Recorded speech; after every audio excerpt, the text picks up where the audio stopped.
Hello guys, and welcome back to MS Tech Tutorials, and in today's video I'm going to be showing you guys how to fix the Rainbow Six Siege server connection error, and let's get straight into the video.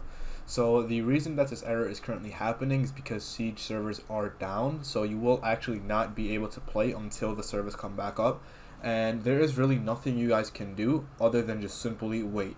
Now what you can do is you can go ahead and go over to Google and just, maybe every hour or so you guys can check, are Siege servers back up, and then there will be I believe from the Siege website itself, they'll tell you that if these servers are back up. And yeah, but other than that, once these servers do come back up and you know that they're back up but it's still not working, what you guys can do is go ahead and restart Siege, or you can go ahead and restart your PC or console. So that will definitely help fix the issue as well. And yeah, so I highly recommend just restarting Siege, restarting your PC once the servers come back up, and just keeping a lookout from a browser of your choice. So that should basically be it for the video. That is how to fix the error. So yeah, I hope you guys enjoyed. Thank you guys for watching. Make sure to give the video a thumbs up, subscribe to the channel, and have a great day.